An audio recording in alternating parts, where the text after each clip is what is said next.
Lilith tem sido um nome recorrente nos últimos anos, principalmente no meio ateu ou em grupos como o movimento feminista, para menosprezar e deturpar a palavra de Deus.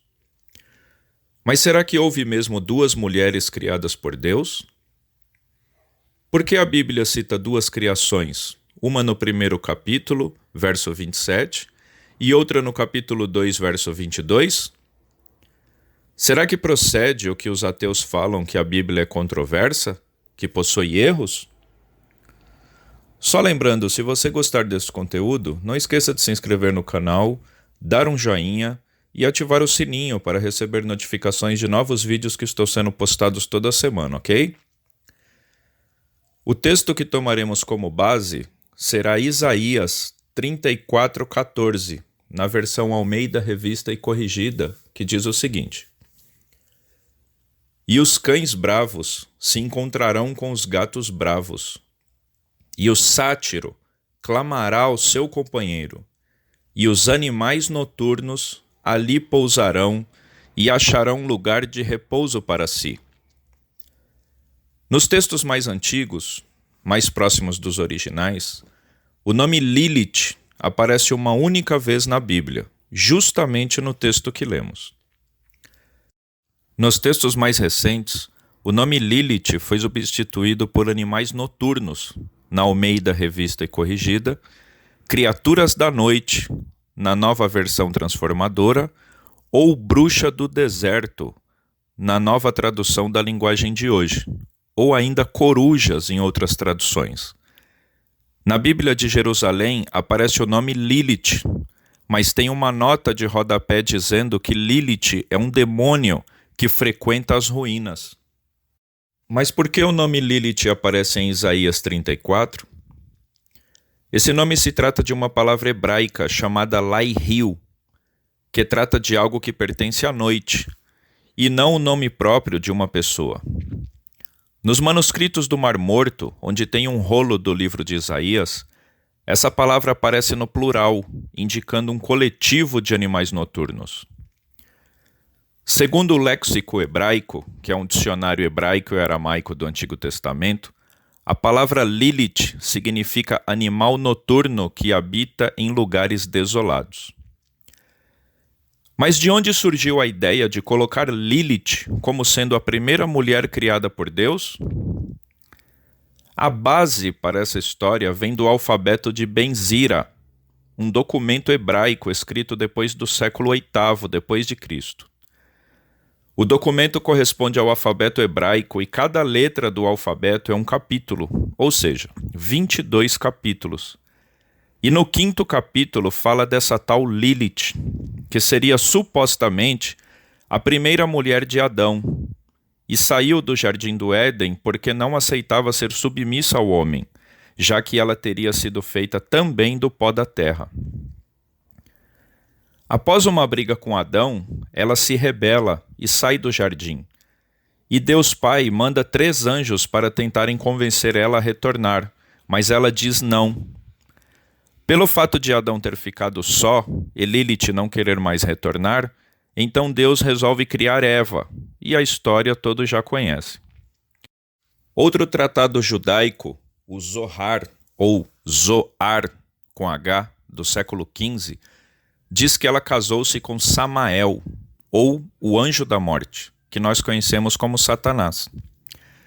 Mas então nos perguntamos, se Deus nos deu a Bíblia e a Bíblia foi escrita pelos judeus, como então essa mulher aparece nos escritos judaicos?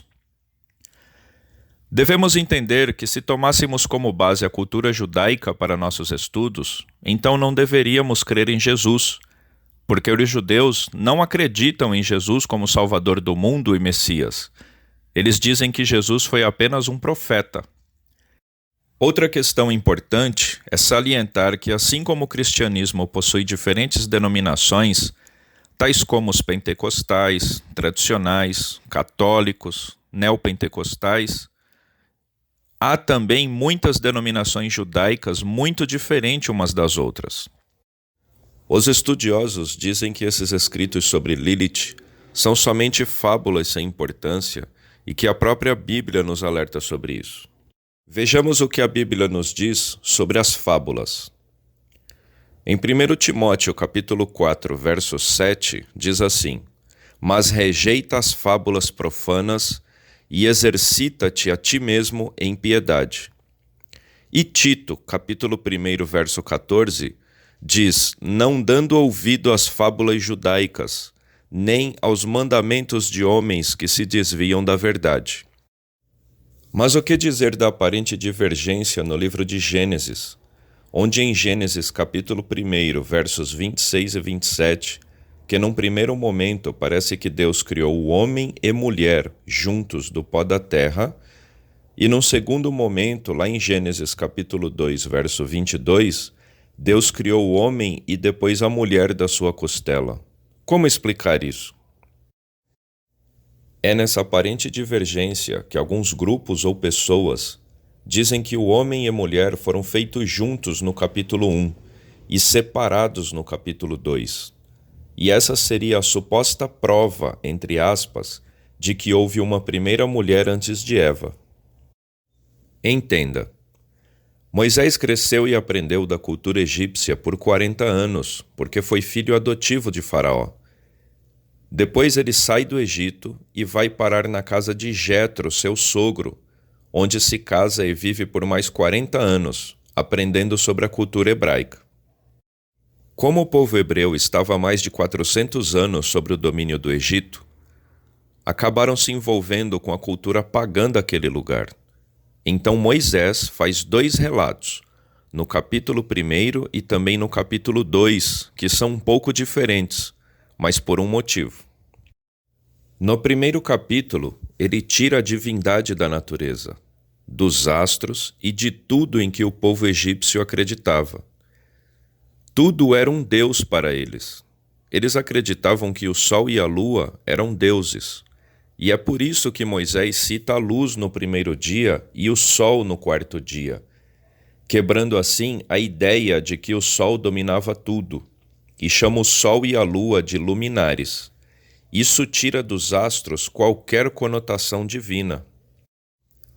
Por isso Moisés coloca o homem e a mulher criados juntos no primeiro capítulo e separados no segundo capítulo, porque o primeiro é como os egípcios acreditavam, e no segundo ele cita o correto, conforme fomos criados por Deus.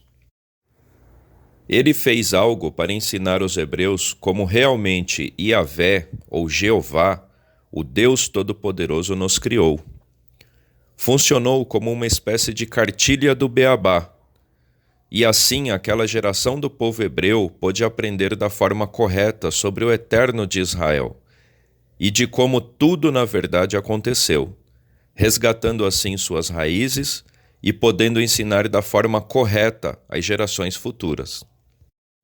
Só lembrando, se você gostou desse conteúdo, não esqueça de se inscrever no canal, dar um joinha e ativar o sininho para receber notificações de novos vídeos que estão sendo postados toda semana, ok?